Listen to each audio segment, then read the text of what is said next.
Let's pray. Heavenly Father, hear the laments of our hearts and answer us out of your grace in Jesus' name. Amen. How could this be? The literal translation of the Hebrew word for lamentations. Genesis 9, 10, 11, and 12 are only 4 of the 50 chapters in the first book of the Bible. But in them you have God's promise to Noah following the flood, the list of nations, the Tower of Babel, and God's call to Abram to create the nation of Israel. 4 chapters, 105 verses, about 2,200 words. But in those chapters, verses, and words, humanity starts all over again. Babies get born and grow up. Nations are formed. People reject God again. And the world is right back where it was before the flood. Except this time, instead of a flood or another cataclysmic event, the nations get scattered all over the earth. And one nation, just one, is set apart to be the people of God. Because God is God. Now, you would assume, if you were the one writing this book, that he would choose a nation that was worthy of his love and his attention. A nation that would love him with all of their heart, mind, soul, and strength. There would never be any doubts or fears. They would spend every moment in worship and prayer and serving him. God wouldn't waste his time on a people that would fail him, would he? When Israel's long history from Genesis 12 all the way to 2 Kings appears to be coming to a complete and irrevocable end because of their unfaithfulness and sin, the first words out of Jeremiah's mouth are, "How could this be?" Very fitting words, not only for his book, but also for the rest of our Lenten journey. There's a difference between grieving and mourning, just as there is a difference between a lamentation and a dirge. We may not be able to tell them apart linguistically, but just as the Supreme Court said about something very different a number of years ago, we know it when we see it. Grieving is what we do inside. It's the dark thoughts, the pain, the emptiness, the wondering if things will ever feel normal again. Mourning is how we act out our grief, the emotions, the actions, the tears. In the Old Testament, people tore their clothes and cried out, so everyone knew that they were suffering, that they were mourning. Today, each of us grieves and mourns a little differently, but we do grieve and we do mourn. At least we should. Now, reading the news today, it's filled with grieving and mourning. You have those who are grieving the loss of the way things used to be, and those who reject the way that things used to be and the way that they are now and are pushing for something very different. And the raw emotions, the voices, the actions, they speak far louder than the words. The tension rises and boils over because people no longer know how to grieve and mourn. There could be no book of Lamentations if there were no God. See, if there is no God, no grand plan, no purpose, no reason for our existence other than us being an accident of time and space, then lamenting makes no sense. Because if you cry out, why? The answer is, why not? If you say, how can this be? The answer is, why shouldn't it be? But the response changes if there is a God, a grand plan, a purpose, a reason. You see, if, as Christians claim, the book of Revelation is not just a hopeful vision, but an actuality in the reality of God, even though it hasn't come about in our time yet, then a lament is not only perfectly acceptable, but it actually becomes very necessary. How can this be, we ask? And we expect God to answer. And the most important part of the grieving and mourning process is waiting for that answer. I normally don't like to spoil the ending, but in this case, I must. As dark and smelly and loud as it's going to get when we ask God, how can this be? There's a reason to stick around till the end of Lent. For all of his laments and even dirges, the prophet doesn't give up, nor does he want the people to give up. He needs them to stick around until the day when God resurrects his people and frees them, not only from their Babylonian captivity, but from all the pains and losses and anxieties, and even from death itself. Jeremiah was known as the weeping prophet. Now, it's obvious from his nickname that he was not a lot of fun at parties. God gave him a job, one that even God admitted was impossible. But Jeremiah was a bit of a martyr, so he accepted the job, and just as God expected, he excelled at it. One of his better moments was when the church started dabbling in human sacrifice. Yeah, I know. Because, after all, even though God strictly forbid it, the other nations were doing it. Nothing like a little bit of sinful peer pressure. Jeremiah showed up with a beautiful clay pot, one that was worth a fortune. And when he had everybody's attention, he threw it to the ground and smashed it into 1,000,000 pieces. And while everyone stood there with their mouth open, he says, that's what God is going to do with you unless you repent. But of course, the people didn't repent. So Jeremiah took it to the next level. He told them the nation was going to be conquered and the people would suffer for everything they had done. Now that went over like a lead balloon, and the people beat old Jeremiah up and threw him into jail. A little while later, when the Babylonians showed up and did exactly what Jeremiah said they were going to do, they grabbed him and they threw him into a cistern, one that didn't have any water in it. But Jeremiah sank up to his armpits in mud, and he had to wait for a passing Ethiopian to rescue him with a rope. Jeremiah didn't know how not to tell the truth. It's just the way that he was wired. Life is liturgy. Now, a liturgy is the order of the way things are and the way that they should be. It's the order of things. Okay, when someone says, we're going to have breakfast for dinner, that's kind of it doesn't mean that we didn't eat breakfast in the morning, because morning is when you eat breakfast. That's liturgy. Breakfast, then lunch, then dinner, regardless of the food type you serve during those.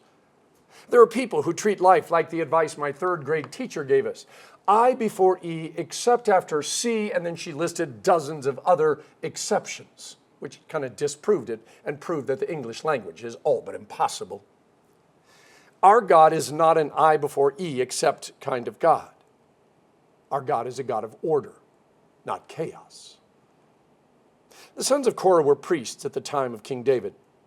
They wrote a lot of things. A lot of music especially, but they specifically right now, for our sake, wrote Psalm 44.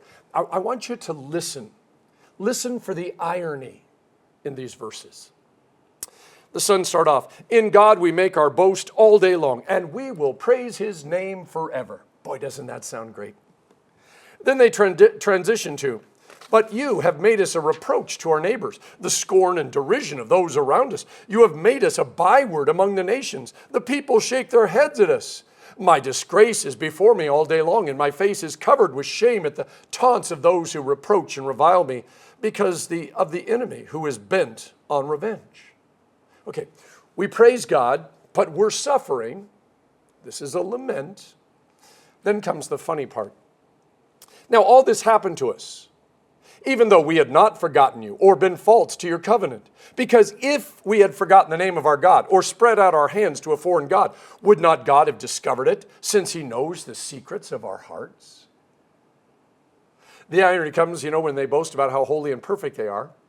And to prove that they're holy and perfect, if they weren't, God would obviously punish them. Now they're being punished, and they don't understand why. They don't see the connection. Because after all, they are holy and perfect. In 1969, Elizabeth Kubler-Ross wrote On Death and Dying and proposed 5 stages of grieving. Denial, anger, bargaining, depression, and acceptance. It became the framework, the liturgy for the emotional responses to loss, change, and in the extreme, dying. People sometimes think they have to go through all of them, or they have to go through them in a precise order. But some people, they never get past denial or anger. Some jump straight to depression. Others ping-pong back and forth, revisiting 1 or 2 over and over again. And some just die. If you understand the liturgy of life, that it exists to take you from wherever you are to where you need to be, and in our case, that is our life, and we need to be in heaven, then whether it's the 5 stages of grieving or just crying out, how could this be, and waiting for God's response, it brings a necessary wholeness to our life. We have, for the most part, forgotten how to grieve and mourn. Even our laments are one-sided tirades, not prayers of confession and silence and waiting. I want you to think about the last time that you suffered a tremendous loss. The conflict between fulfilling all of your duties, family, societal, work, all the expectations, the finances, not to mention all the advice, solicited and unsolicited, that you received from friends, social media, and even the guy at the coffee shop who noticed that you weren't quite yourself. Did you know the nation of Israel shut down completely for 30 days when Moses died? The entire nation of Egypt mourned for Jacob for 70 days. The standard mourning period was 7 days, where the family had no responsibilities except to mourn, and everyone else was to take care of them. We sometimes can't even take 1 day because of the mess that we have made of our world and our lives. When St. Luke notes that Jesus set his face toward Jerusalem, which, by the way, is a metaphor for Jesus going to the cross and dying, there is this beautiful moment in the midst of the Palm Sunday parade where Jesus stops on this little outlook and he looks out over all of Jerusalem, all of the people, and he hears all of their laments at the same time. They keep saying, how can it be, over and over again? And he turns and he says, if only you knew. This is Jesus' liturgy of grieving over a lost world that doesn't see the connection between their sin and their lostness. Jesus' lament and grieving doesn't end there. He doesn't stop and explain it. He doesn't write a book or go on a speaking tour. That's what his ministry has been about. No, he sets his face to Jerusalem and the suffering and the cross and the dying and getting buried. And he takes all of the darkness and all of the pain and all of the suffering and all of the sin of the world into himself. All of it. You see, our lament, our how can this be, is answered as Jesus cries out, it is finished, and bows his head in death. A dirge is because there is no hope. Nothing anyone can do except sit and cry. A lament is different. It cries out with the belief that someone is listening. All is not lost. There is still hope. There's an old movie where the heroes have to get from one side of a chasm to the other in order to save themselves and the world. Except there is no way, and it's this huge gap. No one could jump it. There's no trees to swing over, no ladders, nothing that they could use. Out of frustration, one of the guys throws a rock into the chasm, except instead of falling to the bottom of the chasm, it appears to be floating right there in midair. And that's when one of the other heroes realizes that there is a bridge from where they are at to where they need to be, except you can't see it. Now, the bridge is actually pretty narrow, and on both sides, the drop is fatal. And so they began to grab dirt, and they throw it out. And suddenly the bridge appears before them, and they get to the other side, and they and the world are saved. When Jesus died on the cross, the chasm between us and God was bridged. From his side to us, not our side to his. It's narrow. The drop on either side is fatal, but the bridge is there. And it's not rocks and dirt that are going to illuminate it. It's our tears. Our laments and the tears we cry wash our eyes and souls of the sin and the pain and the loss so that we can see the way home. A lament is where God always meets us so he can walk with us, carry us, heal us, love us, forgive us. He's always wanted us home. Here's how the prophet Jeremiah put it in Lamentations 3, verse 55. I called on your name, O Lord, from the depths of the pit, and you heard my plea. Do not close your ears to my cry for relief.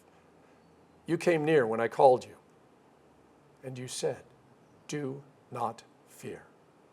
And so our prayer is the same as Jeremiah's. We ask for the courage to walk this journey of faith. In the name of the Father, and of the Son, and of the Holy Spirit. Amen.